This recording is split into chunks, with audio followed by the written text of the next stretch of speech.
Hello everyone, welcome to the commerce JRF Adda platform. So this is Saumya here and चलिए आज का session start करते हैं। आज का सेशन बहुत ही इंपॉर्टेंट सेशन है। तो जैसा कि आप फर्स्ट चार्ट यहाँ पे देख रहे हैं, लेवल ऑफ इंटीग्रेशन यहाँ पे दिए हुए हैं और इससे हर बार क्वेश्चन एग्जाम में रिपीट होता है।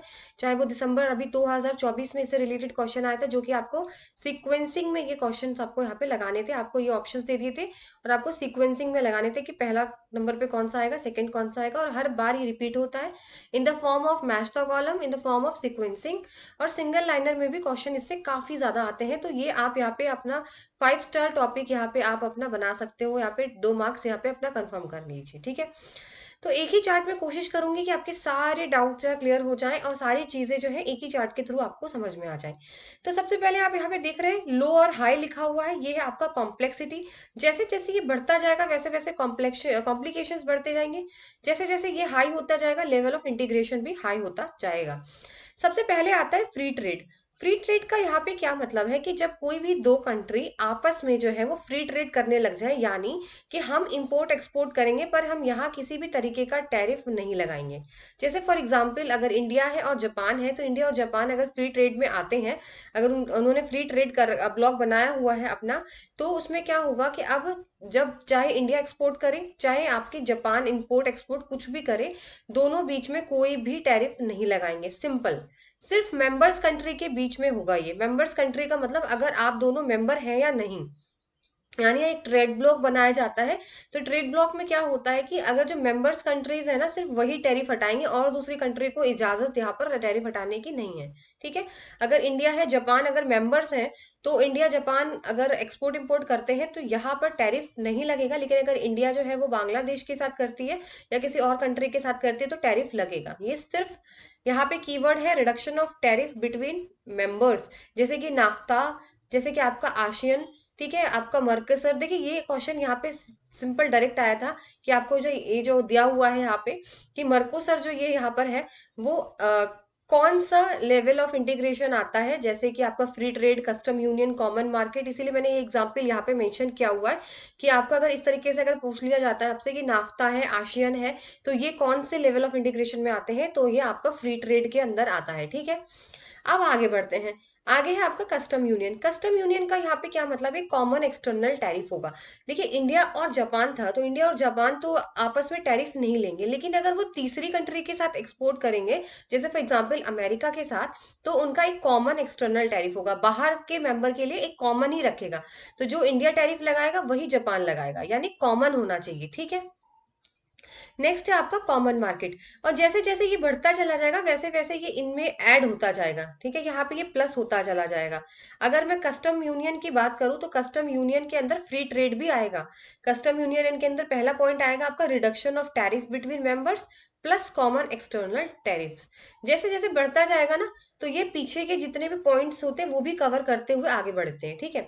अब जैसे कॉमन मार्केट है, तो कॉमन मार्केट के अंदर आपका फ्री ट्रेड भी आएगा, कस्टम यूनियन भी आएगा और कॉमन मार्केट का भी फीचर आएगा। यानी reduction of tariff between members plus common external tariff plus आपका free movement of capital and labours, जो कि फैक्टर ऑफ प्रोडक्शन होता है इनका फ्री मूवमेंट होना, ठीक है, वो कॉमन मार्केट में होता है। यानी लैंड, लेबर, कैपिटल आप जो है बिटवीन द मेंबर्स फ्रीली आप उनको मोबिलिटी होती है फैक्टर ऑफ प्रोडक्शन की। नेक्स्ट है आपका इकोनॉमिक यूनियन। इकोनॉमिक यूनियन का मतलब इंटरनल ट्रेड में किसी भी तरीके के बैरियर्स ना होना, लेबर, सारी चीजें ऐड कर लीजिए, ठीक है। Free movement of labour and capital, साथ ही साथ मॉनेटरी पॉलिसी और जो आपकी कॉमन फिजिकल पॉलिसी होती है वो कॉमन होगी इकोनॉमिक में, ये याद रखना है आपको, ठीक है। फिर आता है पॉलिटिकल। पॉलिटिकल में अभी तक तो हमने सिर्फ खाली फिजिकल पॉलिसीज और मॉनेटरी पॉलिसी को कॉमन रखा था, अब गवर्नमेंट भी कॉमन हो जाएगी पॉलिटिकल में। यानी ये सबसे ज्यादा मोस्ट इंटीग्रेटेड है। पॉलिटिकल यूनियन जो है वो सबसे ज्यादा मोस्ट इंटीग्रेटेड माना जाता है। अगर आपसे पूछा जाए लीस्ट इंटीग्रेटेड से आप क्या है जो है मैक्सिमम इंटीग्रेटेड तक लगाइए, हाई लेवल तक लगाइए, तो आप इस तरीके से चार्ट बनाएंगे। Free trade, custom union, common market, economic union और पॉलिटिकल यूनियन। यहाँ पर एक चीज और यहाँ पे देख लीजिए, प्रेफरेंशियल ट्रीटमेंट भी होता है फ्री ट्रेड से पहले, जो कि एक दूसरे कंट्री को प्रेफरेंस दिया जाता है। तो अगर आपको एग्जाम में फ्री ट्रेड के अलावा प्रेफरेंशियल ट्रीटमेंट भी दे दिया जाए तो सबसे नंबर 1 पर प्रेफरेंशियल ट्रेड लगाइएगा, फिर फ्री ट्रेड लगाइएगा, ठीक है। यहाँ पे मैंने ये चीज आपको क्लियर कर दी है। जैसे जैसे ऊपर जाएंगे इंटीग्रेशन बढ़ता जाएगा और ये सारी जो फीचर्स है ना वो सब में ऐड होते चले जाएंगे, ये बहुत इंपॉर्टेंट है, ठीक है। तो जिनको भी स्क्रीनशॉट लेना है वो ले सकते हैं इस चार्ट का, और बहुत इंपॉर्टेंट चार्ट है ये, ठीक है। चलिए तो अब नेक्स्ट आते हैं आपका, इसको भी थोड़ा सा मैं फिर से एक बार यहाँ पे आपको दिखा देती हूँ, एक एक लाइन में ये क्वेश्चन है यहाँ पर। फ्री ट्रेड एरिया का मतलब होता है कि हमने क्या किया, एलिमिनेट कर दिया trade barriers between the member, और एक्सटर्नल टैरिफ हम मेंटेन करके रखेंगे, ठीक है। कस्टम यूनियन में क्या होता है, free trade area plus common external tariff, वही चीज मैंने बताई आपको। कॉमन मार्केट में कस्टम यूनियन भी आ जाएगा आपका, ठीक है, ऊपर का ऐड होता चला जाता है, मैंने आपको बोला, plus free movement of capital, labour, technical harmonisation, ठीक है। फिर इकोनॉमिक आएगा तो आपका common market plus coordination of policies and single currency यानी single monetary policy. Political union रहेगा तो इकोनॉमिक को ऐड कीजिए और कॉमन पॉलिसीज को यहाँ पे ऐड कीजिए यानी कॉमन गवर्नमेंट। अब आपको याद आया, जैसे जैसे आप बढ़ते जाओगे ना, आप प्लस करते जाओ। कस्टम आएगा तो फ्री ट्रेड को लेके चलेंगे, कॉमन मार्केट है तो कस्टम साथ में रहेगा, इसके फीचर्स ऐड होते जाएंगे एक एक करके, ठीक है।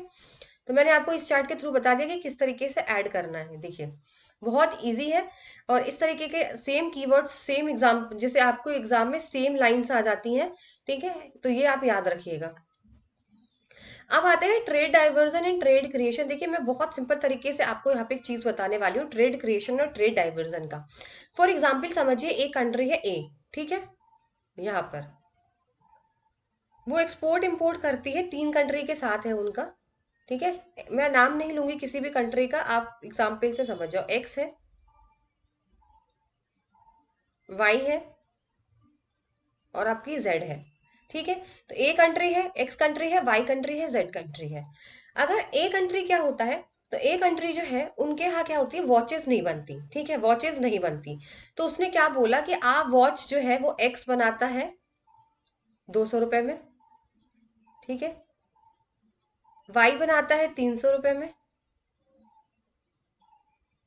ठीक है, जेड आपको बना के देता है 100 रुपए में। आ गया समझ में आपको। तो अब ये बताइए जो ए कंट्री है वो कहाँ से शूज, सॉरी वॉचेस मंगाएगा। शूज ले लीजिए, वॉच ले लीजिए, शूज ले लीजिए। तो जो ए कंट्री है वो शूज कहाँ से लेना प्रीफर करेगा, ठीक है। अगर मैं बात करूं यहाँ पे, इसमें ड्यूटी लगाई जाती है 10% जैसे मान लीजिए 10% ड्यूटी लगती है ए कंट्री में, ठीक है। अगर वो कोई भी चीज एक्सपोर्ट करता है, इम्पोर्ट करता है, तो 10% ड्यूटी पे करता है। तो अगर 10% ड्यूटी हो जाएगी तो ये 200 से 220 हो जाएगा, ये 320 और ये 120 हो जाएगा, ठीक है, इस तरीके से होता है, ठीक है। तो चलिए अगर मान लीजिए, तो आपको सबसे सस्ता कहाँ पे पड़ रहा है, यहाँ पे जेड कंट्री से पड़ रहा है। लेकिन आप क्या है ना, आप जो है ना एक्स के साथ आपका काफी अच्छा रिलेशन है, ए का जो रिलेशन है काफी अच्छा है एक्स के साथ, यानी MFN, मोस्ट फेवर्ड नेशन, ठीक है, जो यूज करते हैं ना हम लोग वर्ड इंटरनेशनल बिजनेस में, मोस्ट फेवर्ड नेशन है, ठीक है। तो भाई एक्स का जो है ना बहुत अच्छा रिलेशन है एक्स ए के साथ। तो उसने बोला हम तो भाई 200 से ही लेंगे, ठीक है, एक्स से ही लेंगे। लेकिन आप यहाँ पे देख रहे हो कि उसको कितना घाटा हो रहा है, वो चाहेगा तो 100 रुपए में भी ले सकता है जेड से, तो फायदे में रहेगा ना, 100 रुपए में लेगा। तो ये क्या बोलते हैं कि चलिए हम लोग ना एक ट्रेड ब्लॉक बना लेते हैं, एक ट्रेड ब्लॉक बना लेते हैं हम लोग, इसको बोलते हैं फ्री ट्रेड एरिया बना लेते हैं। अब किसी पे भी ड्यूटी नहीं लगेगी, ठीक है, किसी पे भी हम ड्यूटी नहीं लगाएंगे यहाँ पर, क्योंकि हमने फ्री ट्रेड एरिया कर लिया है ना, तो अब हम ड्यूटी नहीं लगाएंगे। तो अब जो है वो आपस में तीनों है जो एक दूसरे से क्या कर सकते हैं, एक्सपोर्ट कर सकते हैं, इम्पोर्ट कर सकते हैं। तो अब ए ने बोला भाई मैं तो ना फिर जेड वाला ही लूंगा, ठीक है, क्योंकि ये सस्ते में पड़ रहा है 100 रुपए में, ठीक है। और वाई जो है वो भी जेड से लेगा, और जो एक्स है वो भी जेड से लेगा, क्योंकि 100 रुपए में पड़ रहा है ना, ठीक है। तो अब इससे क्या हुआ, देखिए समझने की कोशिश करिए यहाँ पर। पहले ए जो है वो एक्स से ले रहा था क्योंकि ये मोस्ट फेवर्ड नेशन है, इनसे रिलेशन अच्छा है। लेकिन जब इन लोगों ने ट्रेड ब्लॉक बना लिया ना, तो अब वो सस्ते से ले रहा है, 100 वाले से ले रहा है। तो इसका मतलब क्या हुआ कि पहले वो जो है इनसफिशिएंट से ले रहा था ना, महंगा पड़ रहा था उसको, इनसफिशिएंट से ले रहा था। अब वो किससे आ गया, सफिशिएंट पे। बस आपको इतना ही याद रखना है कि ट्रेड क्रिएशन का मतलब जब होता है, जब कोई जो कंट्री होती है वो इनसफिशिएंट कंट्री से सफिशिएंट कंट्री पर आ जाए, यानी महंगी कंट्री से सस्ती कंट्री पे आ जाए, जो अच्छी तरीके से प्रोड्यूस कर रहे हैं कम पैसे में, ठीक है। तो हमने 100 ले लिया, ये हो गई ट्रेड क्रिएशन। जब हम कोई महंगी चीज से सस्ती वाली पे आ रहे हैं, यानी हम कोई इनएफिशिएंट कंट्री से एफिशिएंट कंट्री से हमने एक्सपोर्ट करना शुरू कर दिया। अब यही पे एक बात समझिएगा, ट्रेड डाइवर्जन एकदम उल्टा कर दीजिए, एकदम उल्टा कर दीजिए, ठीक है। एक मिनट, एकदम उल्टा। देखिए मैंने ज्यादा इसलिए नहीं खींचा ना यहाँ पे आप लोगों को कि समझ में आ जाए आप लोगों को, ठीक है। ये 200 था, ठीक है, ये आपका 300 था, ठीक है। चलिए, अब क्या होता है ट्रेड डाइवर्जन उल्टा, कि अच्छी वाली से मतलब जो सफिशिएंट थी, जो सस्ता दे रहा था, उससे हम महंगे पे चले गए। अब इन्होंने क्या बोला कि हमारा तो रिलेशन जो है वो एक्स के साथ बहुत अच्छा है, हम लोग एक काम करते हैं, हम सिर्फ तीनों बना लेते हैं, हम जेड को छोड़ देते हैं क्योंकि हमारा रिलेशन काफी अच्छा है ना। तो हम खाली एक्स वाई और ए, हम ये तीनों ट्रेड ब्लॉक बना लेते हैं, जेड से हमें मतलब नहीं है, ठीक है। जेड से हमें मतलब नहीं है। अब क्या करेगा, आपस में तो ये ड्यूटी नहीं लगाएंगे 10% की, लेकिन जो ये यहाँ पर है ये इस पे तो सेम लगेगा, यानी आपका 120 ही हो जाएगा यहाँ पे, 110 हो जाएगा, सॉरी, ठीक है। तो ये इस पे तो ड्यूटी लगाएगा ही लगाएगा 110 पे, यहाँ पे मेरी बात समझो आप, ठीक है। लेकिन अब यहाँ क्या है, इन तीनों ने ट्रेड ब्लॉक बनाया ना, जेड ने तो नहीं बनाया ना, तो ये तो 200 में से 300 कौन सा सस्ता है, 200 से, तो ये 200 वाले से शूज खरीद लेगा एक, ठीक है। अब इससे क्या हुआ कि देखिए ना, हम लोग को इतना सस्ता मिल रहा था जेड से, पर हम लोगों ने क्या कहाँ से खरीदा, एक्स से खरीदा, मतलब हम नुकसान से ले रहे हैं। यानी हम इनसफिशिएंट से, पहले तो हम इनसफिशिएंट से सफिशिएंट पर आए, अब हम क्या कर रहे हैं, सफिशिएंट से लेके हम महंगे वाले में आ रहे हैं, यानी इनसफिशिएंट में। तो ये हो गया आपका उल्टा, जब हम लोअर कॉस्ट से हाई कॉस्ट वालों को ले रहे हैं, ठीक है। बस इतना सा आपको समझना है और इसमें कुछ भी नहीं है, ठीक है। जब कोई कंट्री इनएफिशिएंट से एफिशिएंट पे आती है कि भाई महंगे से हम सस्ते वाली से खरीदेंगे, तो वो ट्रेड क्रिएशन है। ट्रेड डाइवर्जन उल्टा हो जाता है जब वो सस्ती से महंगी चीज खरीदने लगता है महंगी कंट्री से, ठीक है। तो ये था आपका ट्रेड डाइवर्जन और ट्रेड क्रिएशन। अब आते हैं आसियन। देखिए, मोस्ट इंपॉर्टेंट टॉपिक, हर बार क्वेश्चन आते हैं, इसमें समझना नहीं है, इसमें सिर्फ आपको याद करने हैं डेट्स, किस किस काम में ये यूज होता है। तो जो आसियन है उसमें 6 कंट्रीज होती हैं, इनको अच्छी तरीके से आपको लर्न करना है। Singapore, Brunei, Malaysia, Philippines, Thailand, Indonesia, ठीक है। साथ ही साथ यहाँ पर जो है ये आपकी, the plan help to create an association of south east Asian nation free trade area in 15 years with effect of January 1993, ठीक है। आपको डेट याद रखना है ये। साथ ही साथ आप देखोगे जो एशियन है उसने फॉर्म्ड किया था आफ्ता, ये भी डेट आपको याद रखनी है, सितंबर 1994 में, और आशियन था 1993 जनवरी में, ठीक है। और आपका जो आशियन ने आफ्ता सेटअप किया था, जो है वो आपका आसियन फ्री ट्रेड एरिया, वो सितंबर 1994 में किया था, जिसके अंदर आशियन की 3 गवर्नमेंट अंदर थी, इकोनॉमिक मिनिस्टर्स, फॉरेन मिनिस्टर्स और आशियन मिनिस्टर्स, ठीक है। इसका काम क्या था, to encourage the inflow of foreign investment, जो आशियन की जो रीजन है वहां पर फॉरेन इन्वेस्टमेंट का इनफ्लो हो, फ्री ट्रेड एरिया हो बिटवीन द मेंबर्स, और टैरिफ कम हो आपस में, ठीक है। ये चीज बोली थी आशियन ने।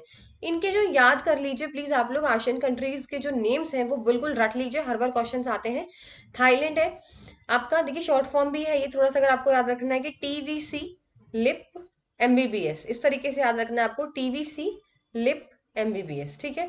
तो टी से थाईलैंड, वी से वियतनाम, सी से कंबोडिया, एल से लाओस, आई से इंडोनेशिया फिलीपींस, एम से मलेशिया, बी से बुर्मा या म्यांमार, पी से ब्रुनई और एस से सिंगापुर। ये आपको एज इट इज लर्न करना है।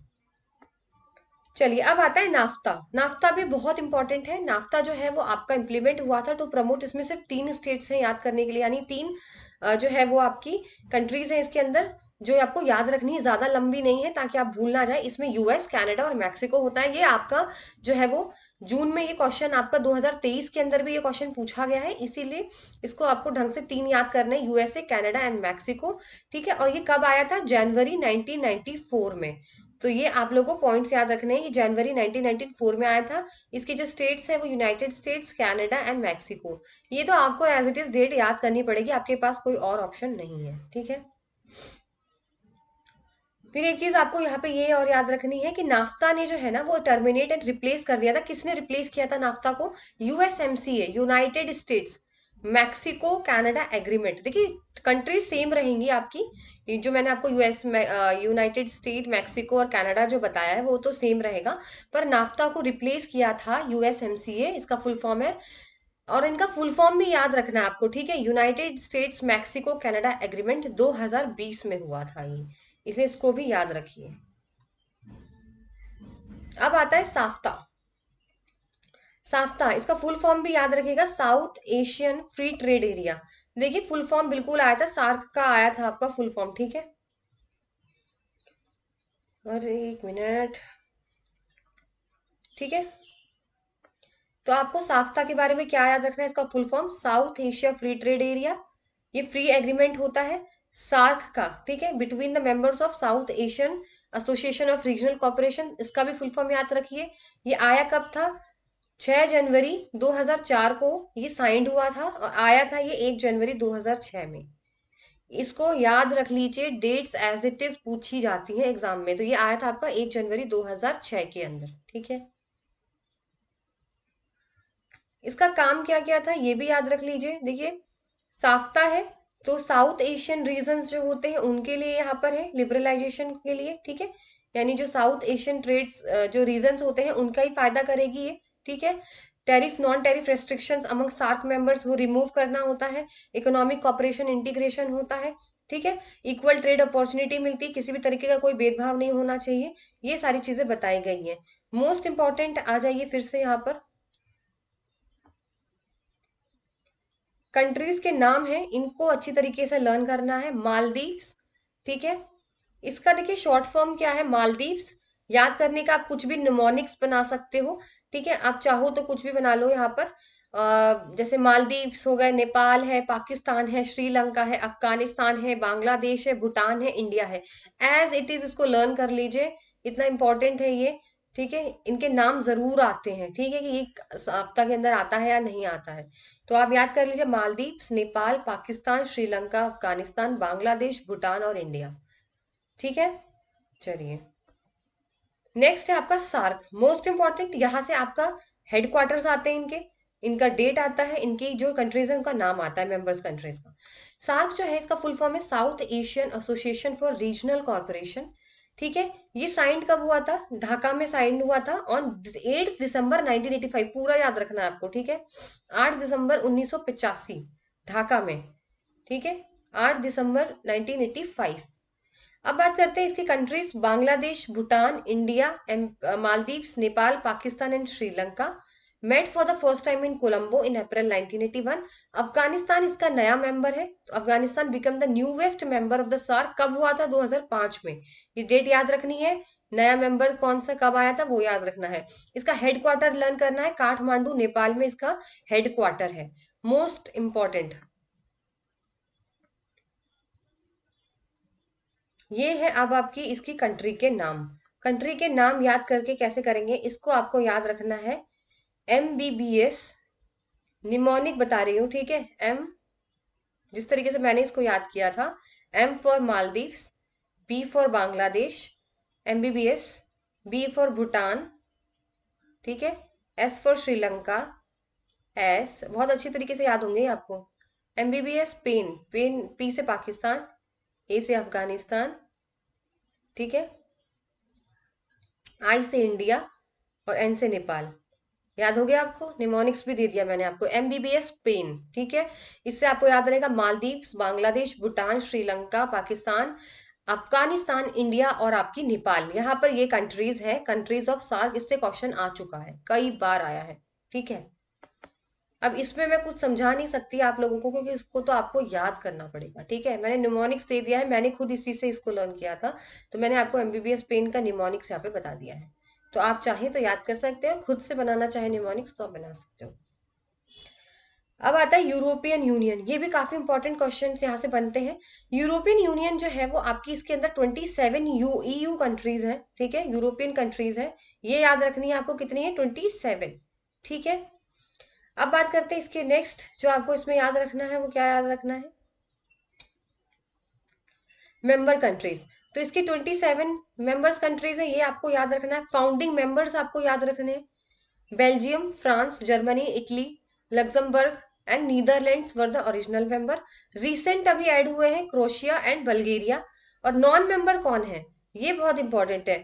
तो यूके ने ना EU को लेफ्ट कर दिया था 2020 में, ये आपको एकदम से लर्न करना है। 2020 में UK left the EU and countries like Norway and Switzerland are not members. ये आपको लर्न कर लीजिए, पॉइंट्स बना लीजिए, ठीक है।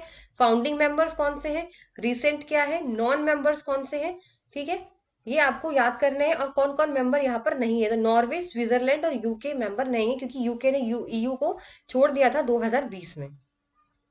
बहुत इंपॉर्टेंट इंपॉर्टेंट पॉइंट्स में यहाँ पे आप लोगों के लिए लेकर आई हूँ, कि पॉइंट्स के थ्रू आप लोग याद रखिए। अब आपको क्या याद करना है इसके अंदर, the EU origin date back to the European coal and steel community, आपको याद रखनी है यहाँ पर, ठीक है। यूरोपियन कोल एंड स्टील कब आई थी? 1951 में, आपको याद रखना है। ट्रीटी ऑफ रोम आपको याद रखना है, जिसने स्टैब्लिश किया था यूरोपियन इकोनॉमिक कम्युनिटी, 1958, ठीक है। फिर आपको मास्ट्रिक्ट ट्रीटी जो है वो कब फॉर्म्ड हुई थी? तो इन्होंने फॉर्म्ड किया था ईयू इन 1993, ठीक है। फिर आपको याद रखना है ब्रेक्सिट। तो जैसे मैंने अभी आपको बताया था कि यूके ने जो है वो छोड़ दिया था ईयू 2020 में, उसी को बोलते हैं ब्रेक्सिट, ठीक है। अगर आपको कभी ये वर्ड दिखाया जाए ब्रेक्सिट क्या है, तो ब्रेक्सिट का मतलब कि यूके ने 2020 में लेफ्ट कर दिया था यूरोपियन, ठीक है। तो अब वो मेंबर नहीं है, तो वो आपको याद रखना है। तो आपको याद रखना है European coal and steel community 1951 में थी। ट्रीटी ऑफ रोम ने स्टैब्लिश किया था यूरोपियन इकोनॉमिक कम्युनिटी इन 1958। फिर आपकी मास्ट्रिक्ट ट्रीटी जिन्होंने फॉर्म्ड किया था ईयू, तो कभी भी पूछा जाए कि कौन सी ट्रीटी ने फॉर्म्ड किया था ईयू इन 1993, वो है आपकी मास्ट्रिक्ट ट्रीटी, ठीक है। फिर उसके बाद आपका ब्रेक्सिट आता है, means the UK left the EU in the 2020। ये इंपॉर्टेंट पॉइंट्स जो आप लोगों के लिए मैं लेकर आई हूँ, जहां से क्वेश्चन बनने की चांसेस है, ठीक है। चलिए, तो नेक्स्ट स्लाइड में आपकी WTO, IMF, आपके सारे बॉक्सेस, ठीक है, आपके एग्रीमेंट्स, और जो बच गया है यूनिट 1 का, वो सारी चीजें कल लेकर आऊंगी। फिर आपको MCQs इकट्ठे में कराने वाली हूँ। सोशल जो आपका यहाँ पर जो इंपॉर्टेंट चीज है वो आपको करनी है। सेशन जो है शॉर्ट है, लेकिन बहुत ही ज्यादा इंपॉर्टेंट पॉइंट्स हैं। तो मैं, जैसा कि मेरे सेशंस काफी छोटे छोटे से होते हैं, बट पॉइंट्स टू पॉइंट मैं यहाँ पे आप लोगों के लिए लेकर आती हूँ। उसी तरीके से आप लोग अपने नोट्स बनाइए और इसी तरीके से पढ़ाई करिए, ठीक है। तो चलिए, मिलते हैं आपसे नेक्स्ट सेशन में, और सेशन अच्छा लगे तो लाइक एंड शेयर जरूर करिए और चैनल को सब्सक्राइब करें।